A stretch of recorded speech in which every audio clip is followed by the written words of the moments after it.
Hi, everybody, and welcome to the PlantStock channel. My name is Jesse, and tonight I thought we would focus a little on the news from the Good Nature products.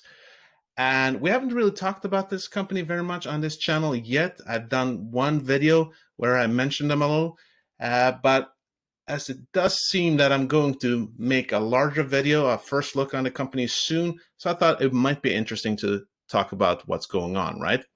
And yesterday, there came out some really interesting news from the company. Good Nature Products adds recyclable plant-based pet packaging to its growing products assortment. So we're going to take a look at that news and what that might mean for the shareholders and the company in itself. But as always, guys, before we get to it, I would really appreciate an early thumbs up since it does help spread the message of the channel. And if you want to keep getting more information regarding Good Nature products and other plant-based stocks, make sure to subscribe. And as always, do not forget that bell button, right? Thank you, guys. Truly appreciate you. And if we take a quick look at the stock chart, ticker symbol GDNP, we can see at the moment it's around 1.24 Canadian dollars, and today it's down around 4%. And we could see, like with most disruptive companies this last month, it has been an overall downtrend. And we talked about that, why that is. And usually the more disruptive companies get more beaten up. But usually when it does actually start to level out again, which it will, of course, we'll see them shoot up, I'm sure, soon enough. And before I get into the article, I thought I'll just give you quick info on what this company is all about if you haven't heard about it yet. Quote, Good Nature is passionately pursuing its goal of becoming North America's leading earth-friendly product company by offering the broadest assortment of eco-friendly options made from plants instead of petroleum. We're all about making it easy and affordable for business owners and consumers to switch to better everyday products made from renewable materials and free from chemicals of concern. Part of the sustainable consumer goods market, Good Natured offers over 385 products and services through wholesale and retail channels, including our own e-commerce stores.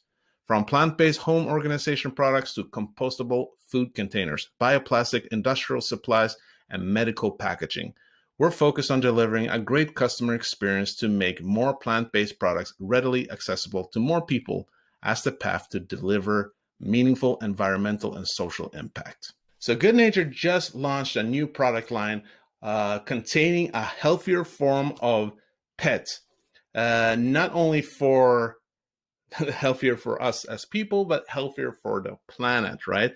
They call it BioPet. We're going to talk more about what that consists of. But apparently, if we look at the article, they'll be used to make packaging and extruded roll stock sheet that contains about 20 to 30% plant-based content and up to 50% recycled content, and is readily accepted and curbside recycling programs across both Canada and the US. So since 2020, the company already announced that it had expanded its plant-based material to include 3 ingredient families: fiber, bioplastics, and biodegradable. And now they're also offering this BioPet material, right?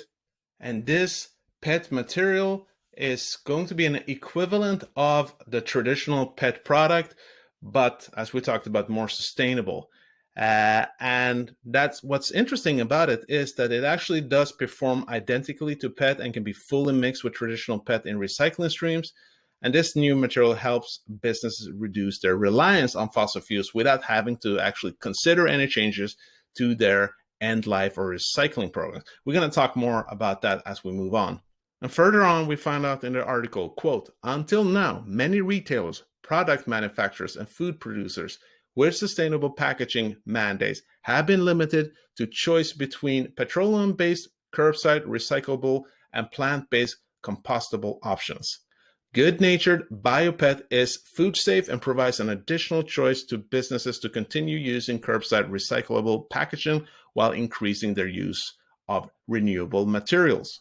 And obviously the CEO of Good Nature, Paul Antoniadis, is happy about this. Quote, we're very happy to announce that we have added BioPet to our growing assortment of plant-based products. another critical step in our mission to become North America's leading earth-friendly product company. By securing the North American supply of BioPET for thermoformed packaging, we continue to make it easy and affordable, providing the market with the widest possible choice of earth-friendly materials to begin their transition to sustainable plant-based packaging. Some of you might be asking yourself the same question I did when I started reading this article, and it is, why does it only contain about 20 to 30% plant-based content? Why not make it 100% plant-based?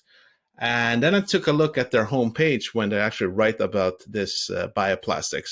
Quote, it's made up from up to 30% plant-based content and can be recycled through most curbside recycling programs, like traditional PET. It can also include up to 33% recycled material from any source and still contain at least 20% plant-based content. And that's the whole key, right, guys? That is recycled through most curbside recycling programs.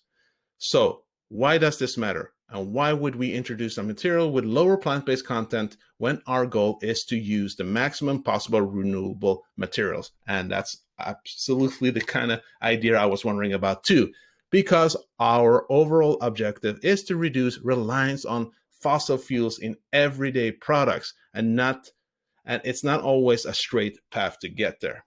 So what it kind of are stating here, right, is that yes, it would be perfect to come up with this 100% plant-based option directly, but that might not work for the companies that actually use this kind of products. It won't work perfectly directly for them, right? So they need to have some kind of middle hand, some middle ground to work that out. As it also says here, we've had repeated requests over the years to offer packaging that can be readily recycled in curbside programs, but reduces the use of fossil fuels, which this would. With today's recycling infrastructure, and this is important, guys, it's today's recycling infrastructure that is important, right? This will change with time, but not everything happens like this, right? That usually means the only options are either PET 1 or HDPE 2. And since our goal is to make it easier for business owners and consumers to make the switch to plant-based, we want to be part of helping everyone take a positive step in the right direction. Now, I actually like this aspect. And why do I like this aspect? Well, I've always believed that if you want to have long-term and sustainable solution happen with whatever you're focusing on, right, it needs to be gradual. It's not going to happen like this normally. But not only that, it has to be something that is easy for the companies or is easy for the everyday person.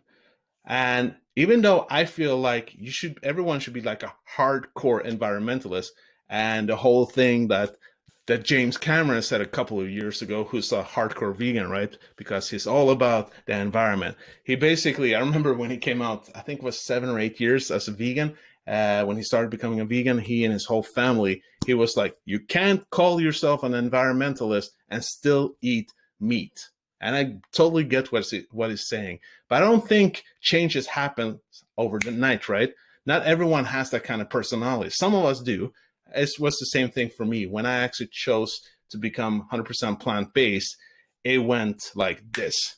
It actually did punish me a little in my stomach, considering if you only eat beans and lentils just like that, you're going to suffer in the beginning. But that's a whole nother story.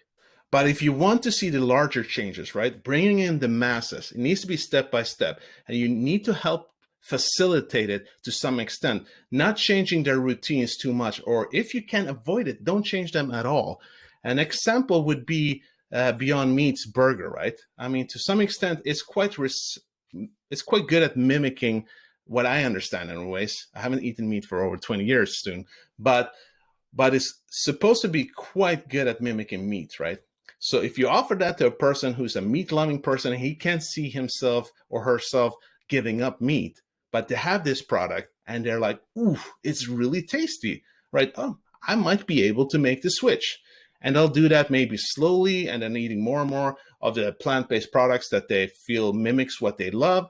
And oh, all of a sudden, they're helping their own health. They're helping the planet. They're being part of making it more sustainable. They're helping the animals. And there you go, right? And I think it's kind of the same thing here, right? So all these companies that use these forms of pet products and items, or people who use pet products in whatever fashion they need to, if they don't need to really change anything at the moment anyways, if they can keep doing what they do when they normally recycle and don't have to go all out of the way to compost these products, if they feel that, oh, I've been doing this for the last 10 years, I don't want to keep doing this, I don't want to change because it's too much of an effort. I don't mean that people are naturally lazy. I mean, really, most of us, we are. But we are kind of like biologically built to find the easiest way, so we don't have to use a lot of energy or waste a lot of energy for no reason, right? So if we can help facilitate that with creating a product like this that you can actually throw away or recycle in the same way you've always done without making a big deal out of it, I mean, then I think more people will actually buy these products, right? It's part of their routine already. They don't have to make a major effort to change it. So they'll just keep on doing what they've always done. And there you go. Now, naturally, I hope that Good Nature products will come out with 100% choice that will also make it easy for these companies and easier for everyday Joe or Jane, right? So, and I imagine they'll be able to do that. But I think this is still a good step in the right direction. So I'm happy about this. And I think this could actually be really profitable for the company in the future. I must say, I do find this company interesting. The more and more I read about it, the more I want to learn about it. And that's why I'm probably going to take a deeper look on it soon. Guys, also let me know down in the comments, what do you feel about this company? Is it an interesting company? Is it something you want to know more about? It'll be good for me to know. But again, guys, given the climate we live in, right, the sustainability issues, the right time and place in history, I think this company is going places. That's for sure. So, guys, that was it for today. I truly hope you got some value in today's video. And if you did, make sure to smash that like button. And if you want to keep getting more information, hopefully regarding Good Nature products, make sure to subscribe and don't forget that bell button. And as always, guys, let's not forget, I'm not a financial advisor. These are just my own personal beliefs and thoughts. It's important to always do your own due diligence and invest safe. Really hope to see you soon, guys. Peace out.